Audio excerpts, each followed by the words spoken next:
Hey, what's going on, everyone? It's Kyle Henderson, BamaInsider.com, coming to you from hot Tuscaloosa. It was blazing hot for fall camp on Alabama's third practice of the fall camp season. I'm going to provide some context and some observations. A lot of you have been asking me to get footage of the defensive line, get footage of the offensive line. Hey, I got that, so let's break it down. Jumping right into it, if you look at the defensive line, they're led by new defensive line coach Brian Baker. And as you can see, Raekwon Davis on the right, number 99, big dude, 6'7", 315, and what I feel is a money year. We talked about that. What does that mean? Well, he has the opportunity to be a top 10 draft pick if things go well. Right next to him, 94, you got DJ Dell's only a freshman, which is incredible.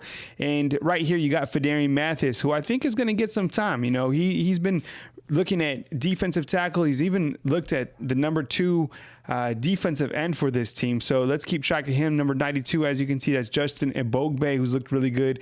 And then Stephon Wynn. So a lot of these guys are coming around and starting to grow up. Antonio Alfano, I know a lot of you were really excited about him. And look at him. He's doing well. He's putting in work. And there's Christian Barmal. I think we've seen a lot of growth from him year over year. There was times I felt that Christian Barmal might have been a little bit immature during his first year, and I get it. I mean, we've all been at our first year in college, and it's been tough. But I think he's made that adjustment, and he's really came around. Now, the defensive line overall, it looks great, and you're going to see right here, number 95, Ismail Upshur, and he's going up with Byron Young.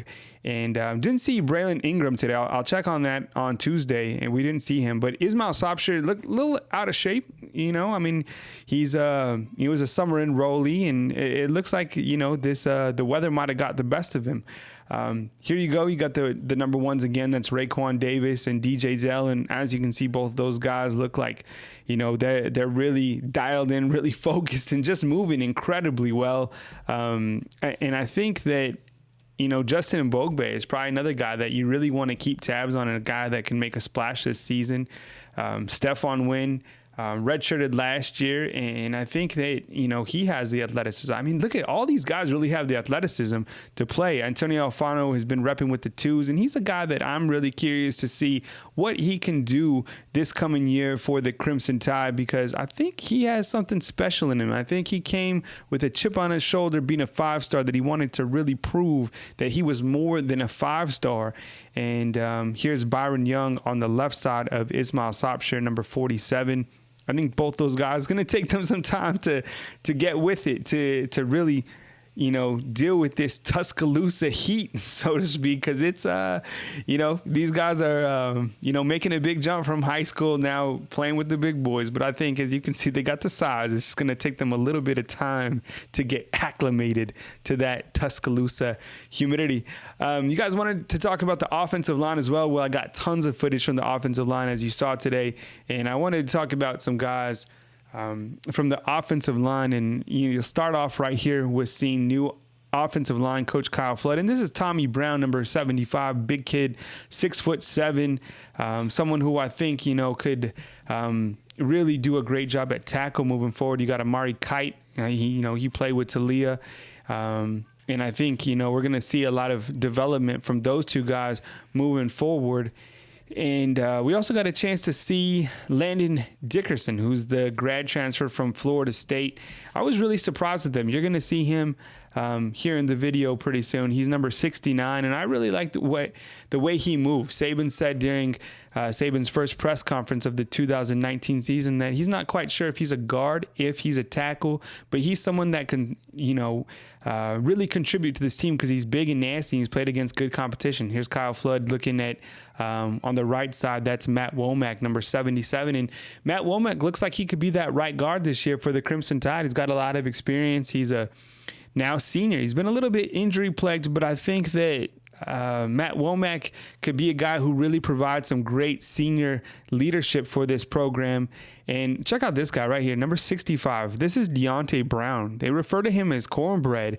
And my goodness, he just really does a great job coming off the ball.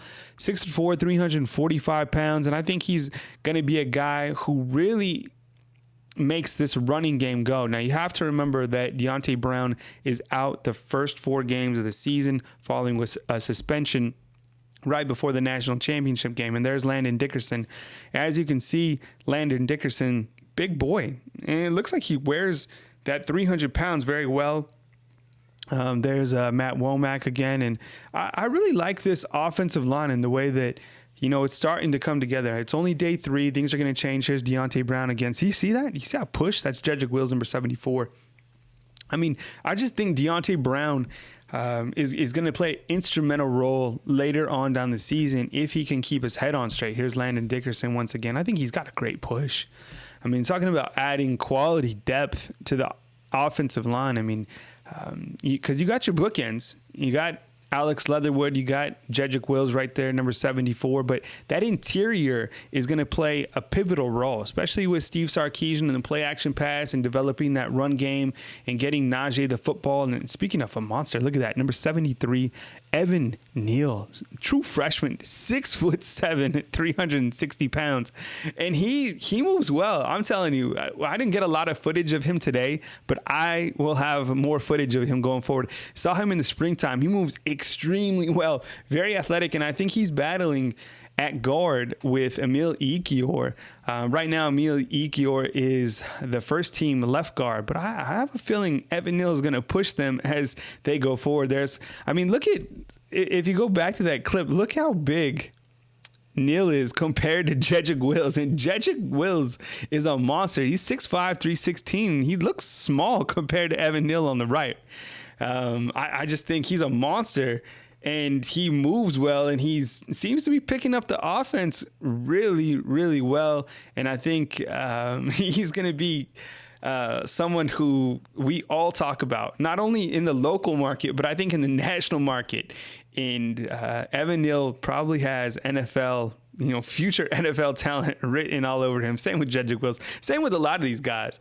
Tommy Brown, there he goes again, number 75. I just, really excited from what I saw from the offensive line today. And I like Kyle Flood. I mean, it's a bang, bang. There's no sitting around. There's not a lot of talking. There's a lot of action when he coaches these young men. And that's what I like to see. I like to see the up-tempo. Speaking of up-tempo, Sal Sinceri always bringing the fire with the most energetic coach on this coaching staff and working with the outside linebackers today. You're going to see Ben Davis right here. And I know there's a lot of this is actually Christopher Allen. I'm sorry about that, number 4. Here's Ben Davis. There's a lot of people saying, is he going to get a shot? What's going on with Ben Davis? It might just be that it's just going to take him a little bit more time to get on the field at Alabama. Here's Sal Sinceri working with him, going to make sure he hits that reps, lowers his shoulder. But as you can see on this next clip, Ben Davis enters with a lot of pop, has a lot of power. And since he's moved to outside linebacker, I think he's fared better at the outside linebacker position. He's right now repping with the 2, so he could potentially get on the field at some point this season. Here's Jerez Parks. I think we could potentially see him this year. He's always looked good, very athletic kid. And here's someone I'm really excited about, Kevin Harris. Look at that. He's just a freshman. Just a freshman, early enrollee, and as I mentioned, Terrell Lewis had some great things to say about King Makuta. Not quite there. It's going to take him some time, but Kevin Harris and King Makuta are 2 freshmen that you definitely want to develop. And Terrell Lewis said they want to get those guys and bring them along. And maybe they can make an impact on special teams and learn the defense quick so they can make an impact when these veterans exit the program. There's some very good, talented outside linebackers for Alabama. And number 33 leading the way right here, Anthony Jennings.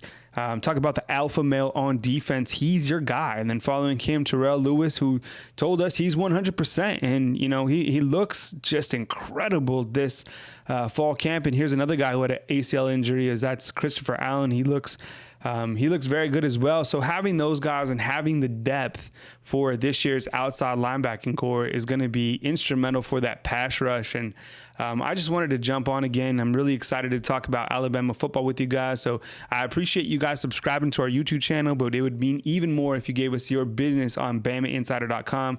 As I always say, the promo code for sign up for 30 days is Roll Tide. And right now you can sign up, get $75 in team gear to the Adidas store and get 25% off your subscription when you sign up today. Hit me up, Kyle at BamaInsider.com. I'll talk to you guys soon. Coming to you from Tuscaloosa, Alabama, Kyle Henderson, BamaInsider.com.